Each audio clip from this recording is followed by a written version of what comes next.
যারা আমার এই লাইভটা দেখছেন সবাই একটু প্লিজ একটু শেয়ার করবেন। আমাদের বুরবুরিয়া গ্রামে হাজী সৈয়দ আলী বাড়ি। আমরা আসলে এখানে 3-4টা ফ্যামিলি নদীর পানিতে খুব আতঙ্কে আছি। এখন আমরা এখান থেকে উদ্ধার হতে চাই। প্লিজ আমাদেরকে একটু উদ্ধার করার ক্ষেত্রে একটু এই লাইভটাকে একটু শেয়ার করে দেন। আর দেখেন আমাদের বাড়ির কী অবস্থা। এটা হচ্ছে আমাদের বাড়ির অবস্থা। এখানে মোটামুটি ঘর ডুবার পথে। তো আমরা এখানে খুব আতঙ্কে আছি। আশেপাশে প্রচুর পানি আর পানি, এবং কি পানির গতি অনেক বৃদ্ধি পাচ্ছে, পানি অনেক বৃদ্ধি পাচ্ছে। এখন আমাদেরকে একটু সহযোগিতা করেন এবং কি আমাদেরকে এখান থেকে যাওয়ার একটা ব্যবস্থা করে দেন।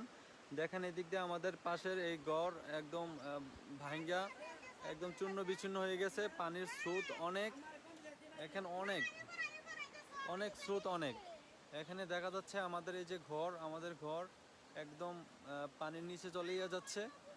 এখন আমাদের জন্য সবাই দোয়া করবেন যেন আমরা খুব মানে সাহসের সাথে এখান থেকে দূরে মানে শিফটিং হতে পারি।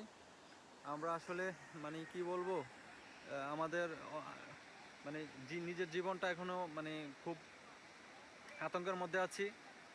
প্লিজ একটু লাইভটা একটু শেয়ার করে দেন। আর যাদের আমাদের সেনাবাহিনীর যারা সম্মানিত, যারা সেনাবাহিনীর পদে কাজ করছেন, হ্যাঁ, তাদের ওইখানে একটা নাম্বার ছিল, আমরা 2টা নাম্বারে কল দিছি, কিন্তু তারা ফোন রিসিভ করছে না।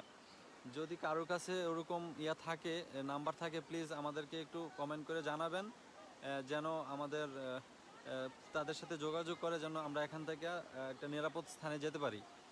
মোটামুটি আমাদের যারা আছি এখানে 2-1 4-5টা ফ্যামিলি দেখা যাচ্ছে। সবাই এই যে সবাই আমরা ছাদে আছি, ছাদে বসে আছি। প্লিজ একটু ভিডিওটা বেশি বেশি করে শেয়ার করেন, বেশি বেশি করে শেয়ার করে সবাইকে দেখার সুযোগ করে দেন। দেখেন আমি এই পানিতে মোটামুটি এই যে যেখানে আপনার স্রোতের প্রবলনটা বেশি দেখছেন, এই দিক দিয়ে আমি এটাই আমাদের পাশের ঘর, এটা দিয়ে আমাদের ঘরের ভিতরে গিয়েছিলাম। আমি ওইখানে গিয়ে প্রয়োজন একটা জিনিস আনতে গিয়ে আসার সময় অনেক বিপদে পড়ে গেছিলাম। আসতে খুব কষ্ট হয়েছে, পানির এতই স্রোত যে এখানে দাঁড়িয়ে থাকা যায় না। আর এখানে আমাদের গড়ে আমি দাঁড়ানো প্রায় 6 ফুট 7 ফুট উপর দিয়ে পানি প্রবাহিত হচ্ছে। পানির স্রোত অনেক অনেক বেশি, আস্তে আস্তে পানির স্রোত অনেক বৃদ্ধি পাচ্ছে। তো প্লিজ একটু বেশি বেশি করে শেয়ার করে দেন লাইভটা যে দেখছেন। আমরা এখান থেকে